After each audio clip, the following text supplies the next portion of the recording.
Hey guys, Coach Seán here, and today we're going to be looking at different power exercises that do not involve Olympic lifts.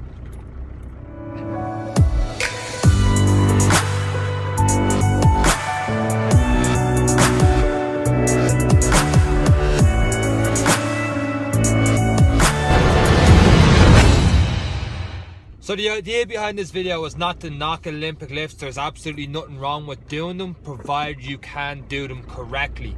A lot of the times you see in the gym people doing Olympic lifts and they don't have what's called that triple extension, which means when they're powering through the lift, they're not up on their toes, their legs don't go straight, and their hips don't push forward. Because it is a very, very complicated move to do.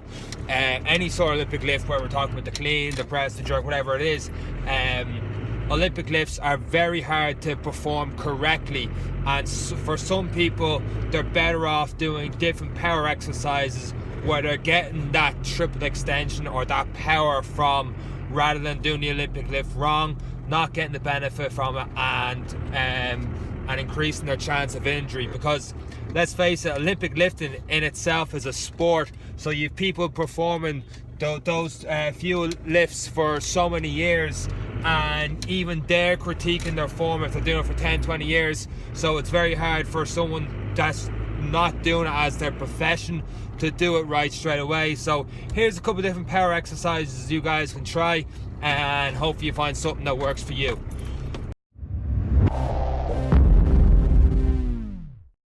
So medicine balls are great to use for power exercises. While you're not going to have the same amount of weight throwing a medicine ball as you would doing a clean on an Olympic bar, it's safer to do. You're more likely going to get that triple extension and that power through as well. And unlike regular lifts like a deadlift or a bench press or anything like that, there's no deceleration phase. Like what I mean by that is, if you're bench pressing a barbell, if you're bench pressing a barbell, you have to slow down when you get to the top of that lift, whereas with a medicine ball you can use all your power and just explode through it. So when you're exploding through that throw or exploding up in the air, whichever one you use, you can see it's easy to get that triple extension through the exercise, and you're developing more power through that as well. An obvious one for power that many people don't think of is sprinting. Now, you can use a medicine ball or a different way to get the sprint in, but that acceleration phase has that triple extension we're talking about. So sprints are great as well.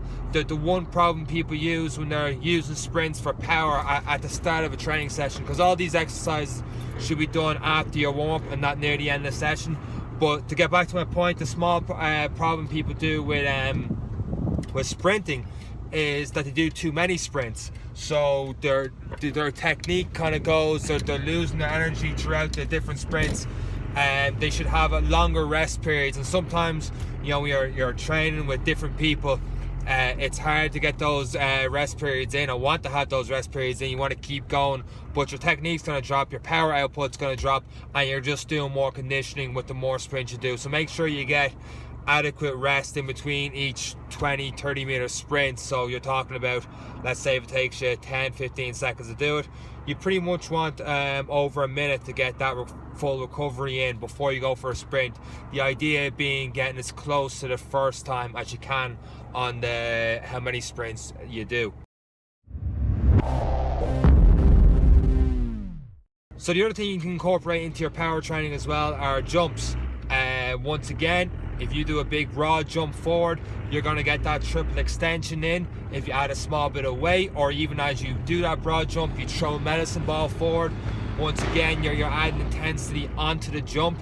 And as well as that, with the sprints, it's the same thing as doing the sprints. Don't do too many broad jumps, because you're not going to be able to jump as far forward. You're not going for power output, you're going for more conditioning if you do too many repeated jumps without getting the adequate rest in between those jumps. And then after you do your power exercises, like your sprints, your medicine ball throws, your broad jumps, then you can start adding more accessory work in there to work on speed, if that's your overall goal. Then you can throw in your different deadlifts or your squats variations, and don't forget your single leg stuff as well, your unilateral exercises. different kind of lunges, Bulgarian split squats, different exercises like that. And believe it or not, a strong indicator for sprinting speed is actually the amount of pull-ups you can do as well. Having control of your upper body going through the pull-ups, that strength as well. So definitely try and increase your pull-ups as well if speed is your overall goal. So that's a quick video today for Coach Seán on. I'm hoping to have more videos in the future on Olympic lifts. Once again, this video is not bashing Olympic lifts.